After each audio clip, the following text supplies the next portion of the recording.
రాష్ట్రంలో కాంగ్రెస్ ప్రభుత్వం బీసీలకు 42% రిజర్వేషన్లు కల్పిస్తామని కామారెడ్డి డిక్లరేషన్ లో బీసీలకు రిజర్వేషన్ల గురించి మాట ఇచ్చి ఈరోజు మాట తప్పి కంప్లీట్ గా ఇంకొక పాట పాడుతా ఉంది. ఈరోజు అదే 42% బీసీల రిజర్వేషన్ లో 10% ముస్లింలకు ఇవ్వాలని నిర్ణయం చేసుకున్నది. ఈరోజు గ్రామ పంచాయతీలకు ఎన్నికలు లేక ఈ పార్టీ అధికారంలోకి వచ్చిన నాటి నుంచి ఇప్పటికి కూడా ఎన్నికలు జరపలేనటువంటి పరిస్థితిలో ఇవాళ ఉన్నది. గ్రామ పంచాయతీలకు నిధులు రాక గ్రామ పంచాయతీల అభివృద్ధి పనులు నిలిచిపోయేటటువంటి పరిస్థితిలో తెలంగాణలో ఏర్పడింది. సో ఇది కేవలం బీసీల యొక్క ఓట్లను రాలగొట్టడానికే బీసీ మాట బీసీ పదం వీళ్ళు మాట్లాడుతున్నారు కానీ వీళ్లకు బీసీలకు రిజర్వేషన్ ఇచ్చేదాని పట్ల చిత్తశుద్ధి లేదు. గతంలో ఎప్పటి నుంచో వీళ్ళకు బీసీలకు వ్యతిరేకమే. కేవలం ఓటు బ్యాంక్ రాజకీయాలు చేయడంలో తప్పితే బీసీలకు ఏనాడు కూడా కాంగ్రెస్ పార్టీ అండగా నిలిచింది లేదు.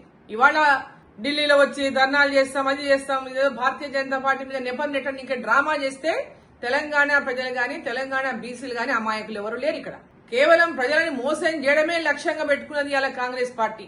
అవగాహన రాహిత్యం ఒక పక్క, కేవలం ఇవాళ తెలంగాణ రాష్ట్రంలో 6 హామీలని అధికారంలోకి వచ్చి ఆ 6 హామీలని నెరవేర్చకుండా ప్రజలను మోసం చేసి మళ్ళీ ఇప్పుడు బీసీ రిజర్వేషన్లని మళ్ళోసారి మోసం చేయడానికి ప్రయత్నిస్తా ఉంది.